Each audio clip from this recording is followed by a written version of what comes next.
एक बार की बात है, एक घने जंगल में शेषा नागिन राज करती थी। उसकी 3 बेटियां थी। एक बेटी उसकी सगी थी और 2 बेटियां सौतेली थी। शेषा नागिन की अपनी बेटी का नाम बेला था और दोनों सौतेली बेटियों के नाम तारा और सितारा थे। शेषा नागिन बहुत ही अच्छे स्वभाव की थी। वह हमेशा अपने नागलोक की रक्षा करती थी और सभी नाग नागिनों की छोटी से छोटी जरूरतों का पूरा ख्याल रखती थी, जिस वजह से शेषा नागिन का बहुत नाम था। लेकिन उम्र के साथ साथ वह बूढ़ी हो चुकी थी और वह नागलोक की जिम्मेदारी अपनी तीनों बेटियों में से एक को देना चाहती थी। एक दिन वह सोचती है कि मैं अपनी तीनों बेटियों में से किस बेटी को नागलोक की जिम्मेदारी सौंपूं। मेरे लिए यह बहुत ही ज्यादा कठिन चुनौती है कि तीनों बेटियों में से किसे नागमणि दूं, किसे रानी बनाऊं। शेषा नागिन ऐसा सोच ही रही थी कि तभी वहाँ पर एक बूढ़ी औरत आती है और वह शेषा नागिन से कहती है, शेषा नागिन, नागमणि की और इस नागलोक पर राज करने की सिर्फ तुम्हारी एक ही बेटी हकदार है और वह है बेला नागिन। इसलिए ज्यादा सोचो मत और मरने से पहले पहले नागमणि सही हाथों में दे दो, जैसे कि मरने से पहले मैंने तुम्हें सौंपी थी। वह बूढ़ी औरत इतना ही कहती है और वहाँ से अदृश्य हो जाती है। कुछ समय बाद शेषा नागिन सभी नाग नागिनों को इकट्ठा करती हैं और अपनी बेटियों से कहती हैं, मेरी प्यारी तीनों बेटियों, मैं कुछ समय की ही मेहमान हूँ, लेकिन जाने से पहले मैं नागमणि और नागलोक की जिम्मेदारी सौंप कर जाना चाहती हूँ। बेला, यह लो नागमणि, और बेटा, इससे कभी भी दुरुपयोग मत करना। हमेशा दूसरों की भलाई के लिए ही इस्तेमाल करना। अपनी जादुई शक्तियों का कभी भी गलत इस्तेमाल मत करना। तारा और सितारा, मेरी प्यारी बच्चियों, यह मत समझना कि तुम मेरी सौतेली बेटियां हो, इसलिए मैंने तुम्हें यह जिम्मेदारी नहीं दी। बेला इसकी हकदार है, इसलिए उसे यह जिम्मेदारी मिली है। हाँ, हमें अच्छी तरह से पता है, हम आपकी सौतेली बेटियां हैं ना। आप हमें जिम्मेदारी क्यों देंगी? अपनी बेटी को ही देंगी। सितारा हमेशा सही कहती थी, आप तो हमसे प्यार करते ही नहीं हैं और आज पता भी चल गया, आप बस अपनी सगी बेटी से ही प्यार करती हैं। तारा और सितारा, माँ की तबीयत ठीक नहीं है और यह तुम किस तरह की बातें कर रही हो? माँ ने कभी तुम में और मुझ में कोई फर्क नहीं किया। अगर मुझे नागमणि देने का फैसला किया है तो कुछ सोच समझ कर ही क्या होगा। तुम माँ के इस फैसले के खिलाफ जा रही हो। हाँ, तो माँ के सामने ऐसी प्यारी प्यारी बातें करेगी ना, क्योंकि तुझे तो नागमणि मिल गई तो रानी बन गई। हमें अपनी इस सौतेली माँ की कोई परवाह नहीं है। अगर यह मरती है तो हमारी बला से अभी मर जाए। चल तारा, यहाँ से चलते हैं। दोनों माँ बेटियों में ज्यादा ही प्यार उमड़ रहा है। ऐसा कहकर तारा और सितारा बहुत गुस्से में वहाँ से चली जाती हैं और कुछ ही समय बाद शेषा नागिन की मृत्यु हो जाती है। अपनी माँ को इस तरह से दुनिया से जाता हुआ देख बेला बहुत ही ज्यादा फूट फूट कर रोती है और साथ में नागलोक के सभी नाग नागिन भी सब बहुत ही ज्यादा दुखी थे। लेकिन तारा और सितारा को बिल्कुल भी दुख नहीं था। माँ प्लीज अपनी आंखें खोलिए, हम सबको आपकी जरूरत है। आप इस तरह से हमें अकेला छोड़ के नहीं जा सकती। अभी तो मुझे आपसे बहुत कुछ सीखना था, समझना था। आपने तो मुझे बिल्कुल अकेला कर दिया। प्लीज प्लीज वापस आ जाइए, आप इतनी जल्दी नहीं जा सकती। बेला नागिन, खुद को संभालो। अब तुम हम सबकी रानी हो, तुम इस तरह से कमजोर नहीं पड़ सकती। तुम्हें तो हिम्मत दिखानी होगी। अगर तुम इस तरह से कमजोर हो जाओगी तो हमारी रक्षा कौन करेगा? शेषा नागिन की मृत्यु का दुख हम सबको है, लेकिन अब हमें इस सत्य के साथ जीना होगा कि अब वह हमारे बीच में नहीं रही।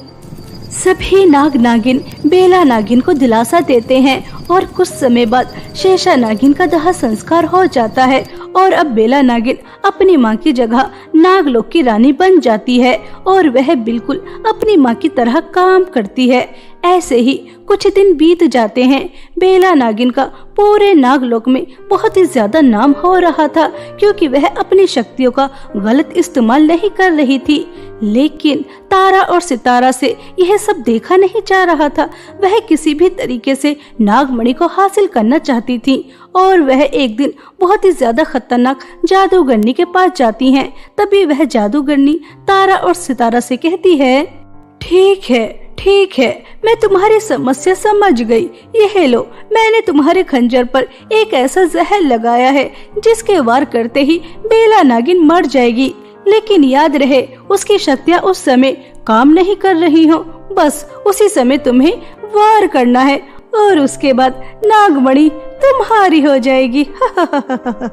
तारा और सितारा जहर लगी तलवार बेला नागिन को मारने के लिए लेकर आ जाती हैं, लेकिन वह बेला नागिन को नागलोक में मारना नहीं चाहती थी। इसलिए दोनों बहुत प्यार से उसके पास जाती हैं और उससे कहती हैं, बेला, हमें एहसास हो गया, मम्मी ने जो भी फैसला किया था बिल्कुल ठीक ही किया था।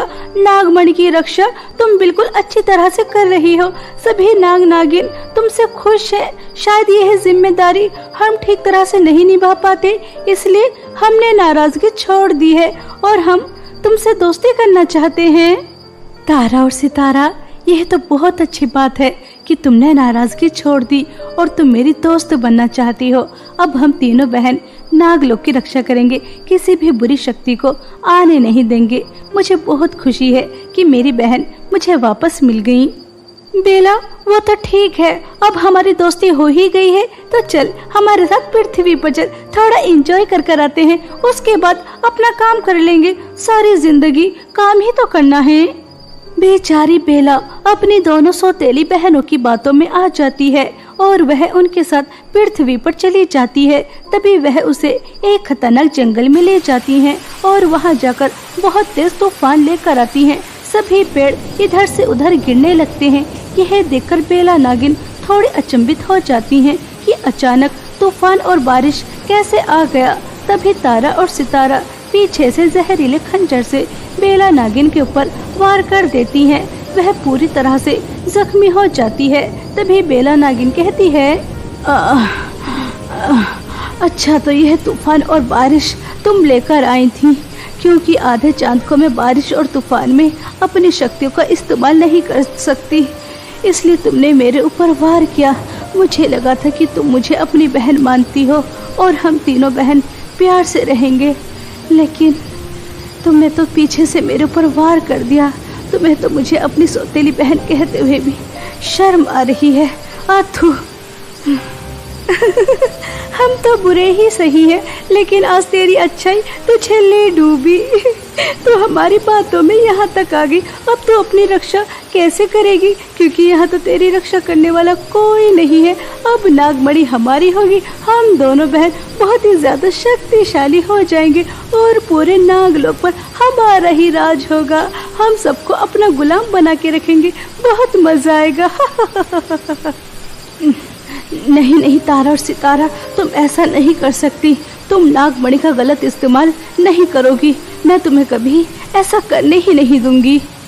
पहले खुद को तो ठीक कर ले, उसके बाद ही दूसरों के बारे में सोच लेना, क्योंकि जिस खंजर से हमने तेरे ऊपर वार किया है उससे तेरा बचना नामुमकिन है। अब हमारे पास ज्यादा समय नहीं है। चल सितारा, नागमणि हासिल करके जादुई शक्तियाँ लेते हैं। आखिर हम भी तो देखें शक्तिशाली होने के बाद कैसा महसूस होता है। तारा और सितारा बेचारी बेला नागिन को इसी तरह जख्मी हालत में अकेला छोड़कर नागलोक वापस आ जाती हैं। बेला नागिन दर्द से ऐसे ही करहा रही थी कि तभी उस जंगल से प्रीति नाम की एक लड़की गुजर रही थी। तभी उसकी नजर बेला नागिन के ऊपर जाती है। अरे, यह नागिन कितनी ज्यादा जख्मी है, मुझे इसकी मदद करनी चाहिए। कहीं इसने मुझे डस लिया तो, लेकिन मैं इसे इस तरह दर्द में भी तो नहीं छोड़ सकती। बात की बात बाद में देखी जाएगी, पहले मुझे इसकी मदद करनी चाहिए।